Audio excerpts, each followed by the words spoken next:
Hey, fourth grade mathematicians. Today we're going to start multiplication of 2-digit by 2-digit numbers as a follow-up to our multi-digit by single-digit numbers, which most of you have mastered at this point. And just like with the multi-digit multiplication, we're going to start off with the traditional or the standard algorithm. This is really, again, the most efficient, the quickest way. This is the method you're going to use if you're in the middle of the grocery store and you have to do some math. Or if you are out shopping or you have to quickly do some math in your head, this is going to be the way that you use. Okay, so we're going to take a look at our two factors. We have 56 multiplied by 14, which really means we have 56 groups and 14 are in each group. Or we have 56 piles, there are 14 pieces in each pile. Or there are 56 teams, 14 players on each team. So we can't just add them together because then you're not telling me how many there are in all. You're just telling me a part of that. So the first part we're going to multiply, we're going to look at the ones place. Now when we're multiplying, we need to multiply the ones place in our bottom factor by both the ones and the tens place. So 4 times 6 is 24. I'm going to record the 4 in the ones place and carry my 2. 4 times 5 is going to be 20. And then I need to add in the 2 that I carried. So 20 plus 2 is going to give me 22. Now really, if you wanted to get technical, it's actually 220. But what we're recording is 22. Those are the digits we're recording. Now, I need to start over at the tens place. But if I start over here, then I'm recording in the ones place. So what I need to remember, always, always, always, when I start to multiply by the tens place, is to put a placeholder 0. And that tells me that I'm now working in the tens place. So I'm going to start with 1 times 6, which gives me 6, and then 1 times 5, which gives me 5. Now, I've add together to get my total. So 4 plus 0 is 4, 2 plus 6 is 8, and 2 plus 5 is 7. So the product of 56 times 14 is 784. You do not have to record these steps in your math notebook unless you want to, but I just wanted you to have the steps written down in case you got stuck. These are the steps for multiplication of 2-digit by 2-digit numbers using the standard algorithm. The next approach to 2-digit by 2-digit multiplication that I'm going to show you is called the lattice method. And it's been around for several years, but most of your parents probably did not use this approach. I know I didn't use it when I was in elementary school. It's not, to me, the most efficient, but the nice thing about it is that it gives, especially our visual learners, kind of a way to see the math work. So, it's another good tool to have. You're certainly not required to do it this way. I will check in with you every now and then just to make sure you understand it, just mostly to make sure you watch the video.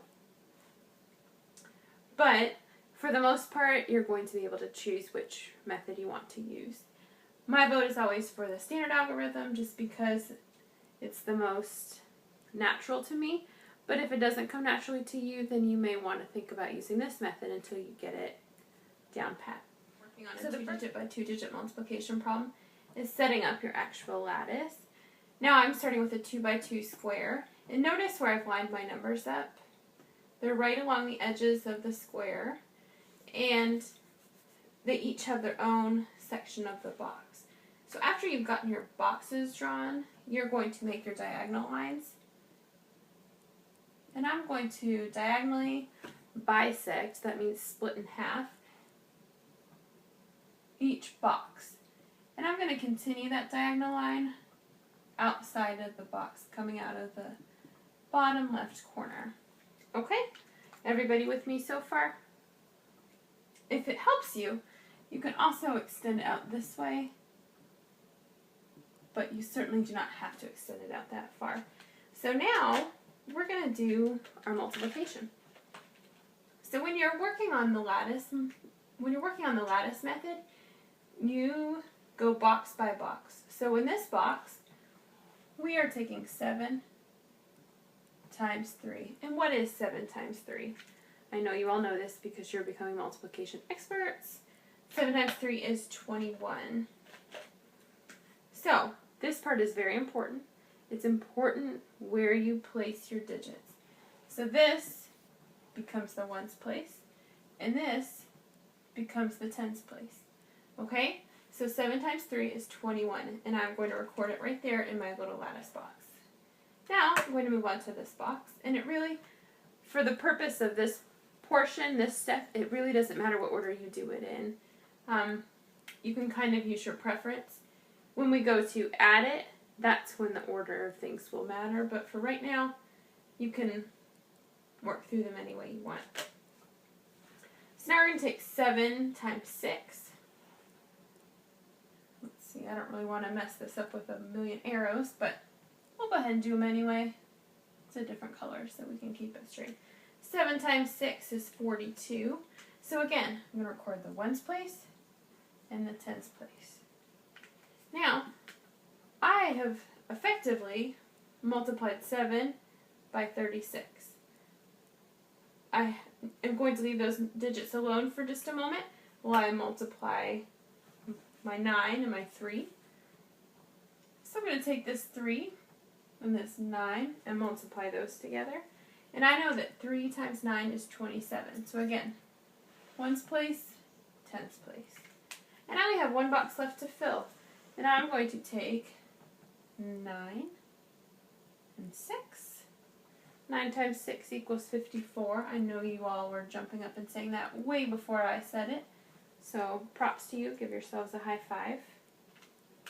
Now I'll tell you that this is where a lot of people get lost. They forget where to start when they're adding to find their final product. You want to remember that you start in the bottom right corner, work left, work up. Okay? That's the most important part for you to remember when you're keeping your digits straight. So now, I have a lot of writing on here. Normally yours won't be this messy. So I'm going to take the digits in each diagonal column, and I'm going to add them up. So this one is pretty easy. I only have 2. When I move to the next one, and keeping in mind, I'm only adding up the ones that are in my lattice box. I don't need to add these digits in. Those are my factors. Okay, so I have 4 plus 4 plus 1, which gives me 9. Then I have 2 plus 7 plus 5, which gives me 14. Now, I can't record both places there, so I have to carry my 1. So I have 1 plus 2, which gives me 3. So now, this becomes the ones place, tens, hundreds,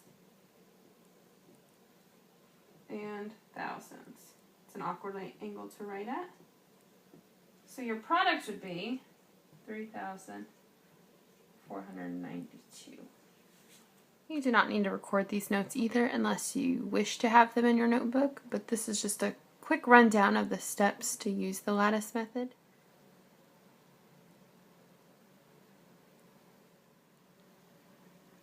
Here's a practice problem for you.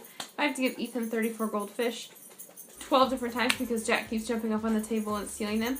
How many goldfish in all have I had to use?